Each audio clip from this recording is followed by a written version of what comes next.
Clickety-clack, clickety-clack, a boxcar on a railroad track. I take goods there, I bring goods back. A boxcar on a railroad track.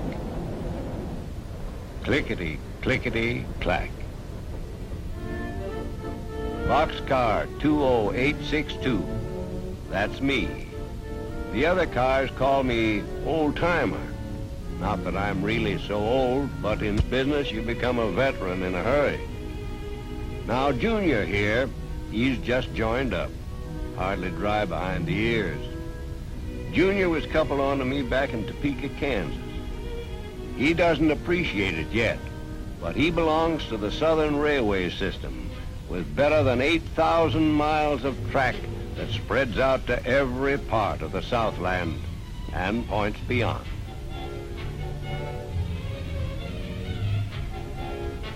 Like I said, Junior coupled onto me in Topeka, and we're routed by way of Sevier Yard, Knoxville, Tennessee, en route to Columbia, South Carolina.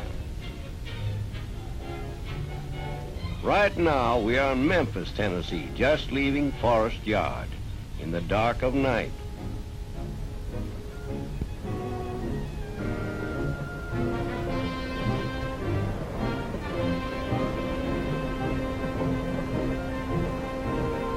Two of more than 100 cars that make up this train.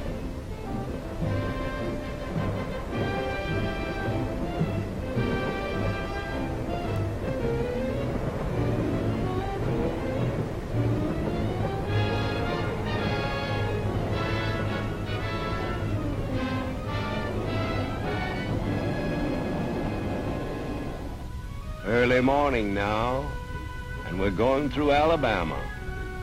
Alabama, the state the stars fell on.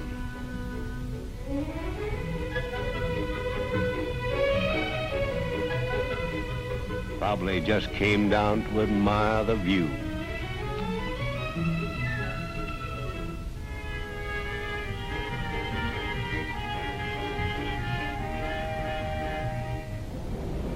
So long, Alabama, back into Tennessee.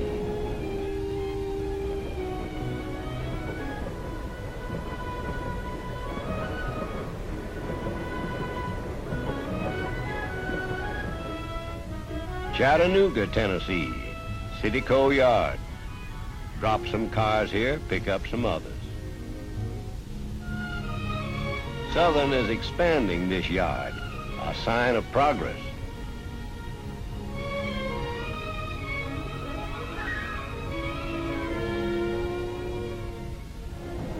When next you come through here, Junior, terminal time will be cut way down.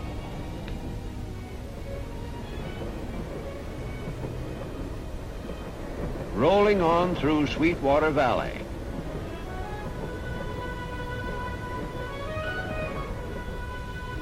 And then on to Knoxville, Tennessee, one of the South's industrial centers. Look at this train we're part of, Junior.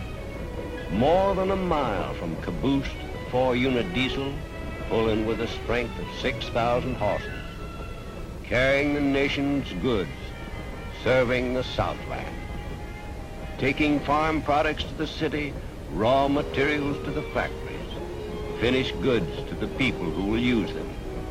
That's a big and important job, Junior. Yet getting business and holding it depends more and more on our ability to give good service between shipping and receiving points. Southern Railway stepped out ahead by replacing steam locomotives with diesels, by installing heavier and stronger track material, by improving their signaling, by bringing in greater variety of devices to speed communication. And now the big job of cutting down terminal standing time, eliminating delays. And in just a little while now, Junior, you're going to see how Southern Railway is tackling this problem. Sevier Yard, a push-button job that represents years of planning and an investment of $3 million. And this is just one of several in the Southern system. There are others, and more on their way. It's really 3 yards in one, over 3 miles long, and covers an area of 11.5 million square feet. There's the receiving yard with 12 tracks capable of handling about 1,200 cars. The classification yard, 46 tracks which hold 2,200 cars. And the forwarding yard, with 10 tracks that can handle 950 cars. There's a car repair yard, car cleaning track, a transfer shed for cars carrying less than carload lots, stock pens to feed and water and root livestock, adequate icing facilities for servicing refrigerator cars, and a lot more. Here is a sketch that shows how all the pieces fit together. This is the receiving yard, the classification yard, and the forwarding yard, 3 miles from one end to the other. Here is the diesel repair shop, car repair yard, car cleaning track, transfer sheds, stock pens, icing facilities, all arranged for maximum efficiency. And here's how the whole thing works out for us, Junior. Right now, we are about 2 miles this side of Sevier. We hit a warning inductor, and it rings a bell in the telegraph office at the yard.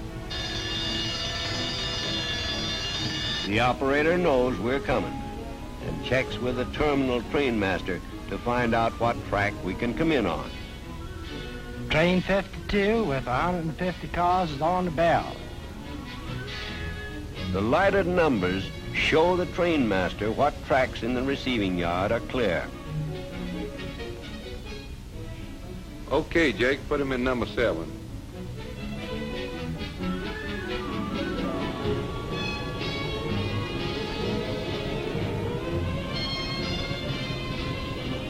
And here we are pulling into receiving yard track number 7.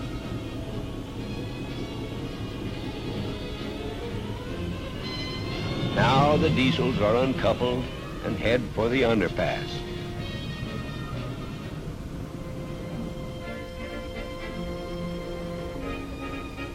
We get our first inspection right here. Car inspectors make a walking inspection and open journal boxes, and they're left open for oiling later. The air bleeders release our brakes.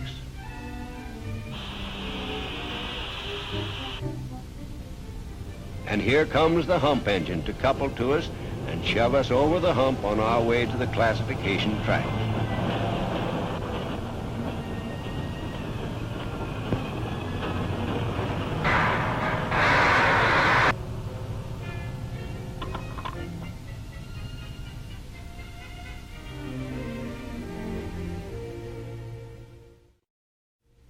Engine 2281 on track number 7, ready to shove.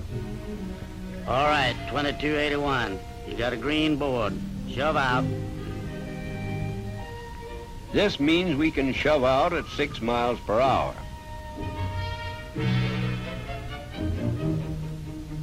Double yellow, 4 miles per hour.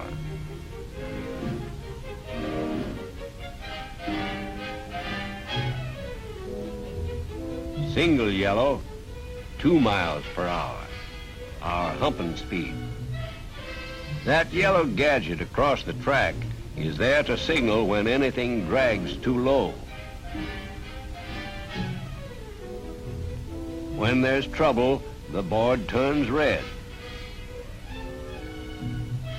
bell rings and the car inspector pits, and the trouble is corrected.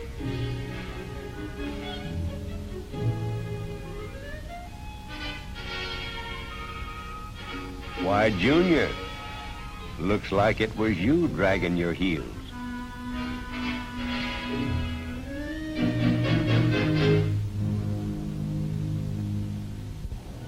Now we roll past the car inspector pits for another inspection of our running gear.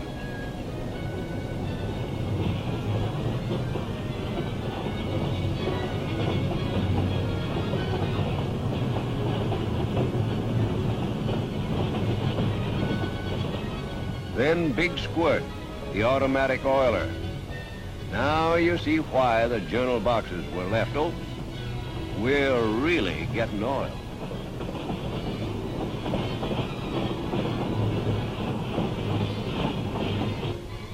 Next comes the pin puller. His switch list tells him just which cars to uncouple. You and I, Junior, are going to the same place, so we'll stay coupled together. And here's the peg shooter. With his air gun, he places a cellulose wedge that holds the knuckle open. Later, the impact of coupling crushes the peg and it drops out.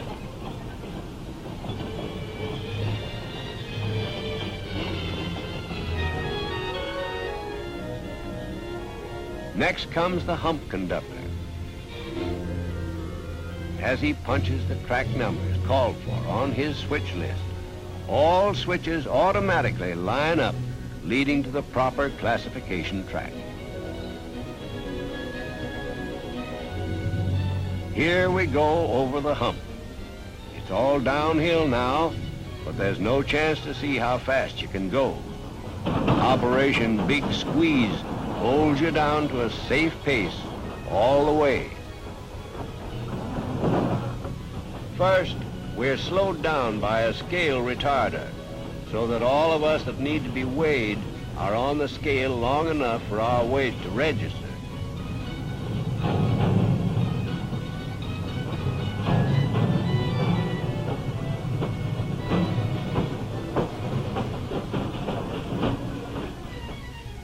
Then there's the retarder operator. If we're going too fast after we leave the scale, he slows us down again with the master retarder. With the help of radar equipment located alongside the track and these meters, he can tell our speed as we go past him. Then, using the group retarders, he'll keep us at the safe coupling speed of 4 miles per hour as we roll into the classification tracks.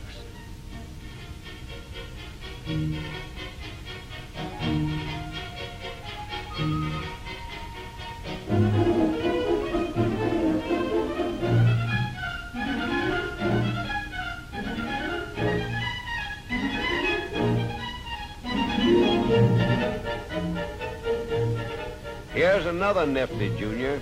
These gadgets are skates. Put on the rails of each track to stop the first car that comes onto it from rolling too far.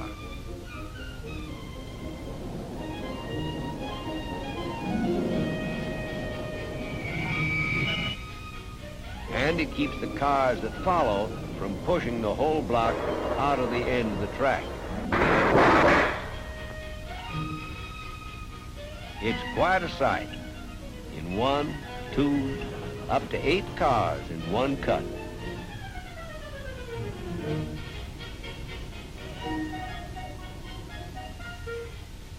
Here's how classification works.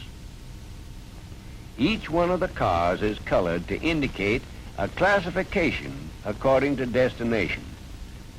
Because the car... Time was when we'd spend the whole night waiting to be cleared. But now, just as quickly as the cars are classified, the paperwork is done. In this revolving rack, there's a pigeonhole for each track in the classification yard, 46 in all. The clerk racks the waybill as the cars pass before him.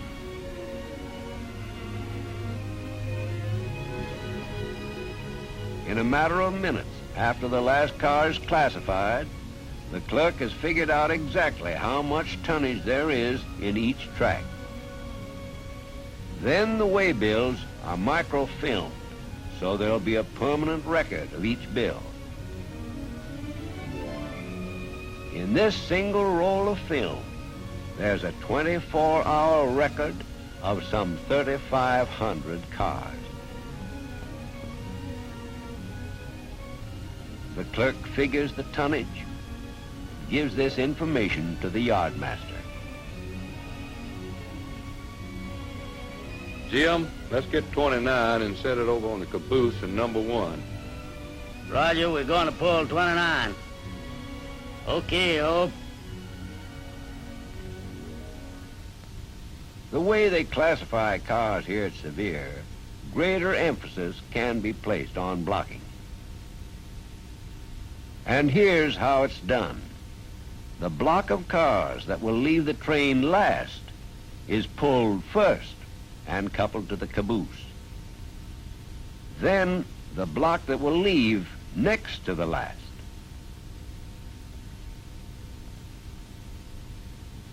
And so on till the train is completed.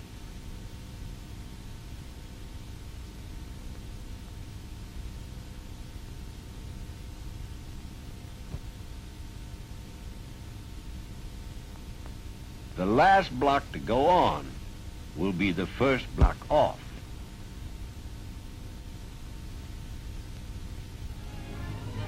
You can say goodnight to Sevier, Junior. We're ready to roll. Listen to those diesels roar. Yes, sir, Junior. That new operation at Sevier is really something out of tomorrow for use today. It only took us 2 hours and 50 minutes to get through here, and it used to take more than twice that long. That's where all this Imagineering, if that's the right combination of imagination and engineering, pays off. Time saved at Sevier is cumulative. It's like a rolling snowball. Trains now leaving Sevier Yard need little or no switching at other points on the railway. That saves time, and time is precious to shippers. Too bad it's so dark out here, Junior. Can't really appreciate the view. Now, if we knew the magic word, abracadabra, well, what do you know? North Carolina and the French Broad River I was telling you about.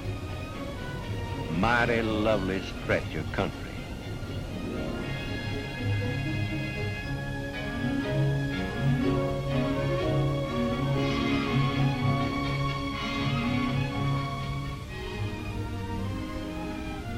We're in Asheville. We'll set off the first 2 blocks here and then be on our way again.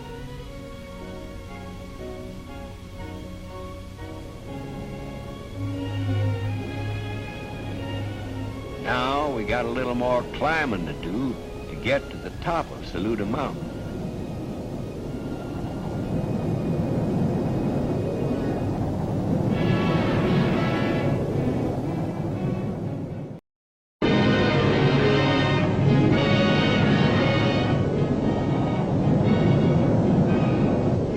Down the steepest mainline railroad grade in these United States.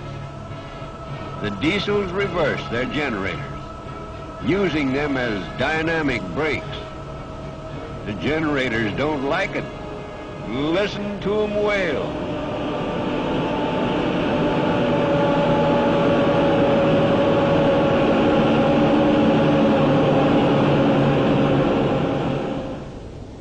Yep. Transportation is a mighty fascinating business, and we can be mighty proud to be a part of an industry that doesn't throw in the towel when things get really rugged. The men who call our signals have to have intestinal fortitude. They have to think, fight, and sure enough work to do the big job that only railroading can do. When things get really rough, like snow, ice, hurricanes, or a war, do they make us railroads the first team? In the meantime, we have to dream up things like severe yards so we can stay in the game. You know, maybe it's better that way. Because like that wise old fella said, the hen that scratches the hardest is the best fed. Well, we're nearing the end of our journey together, Junior. Coming into Columbia, South Carolina. End of the trip.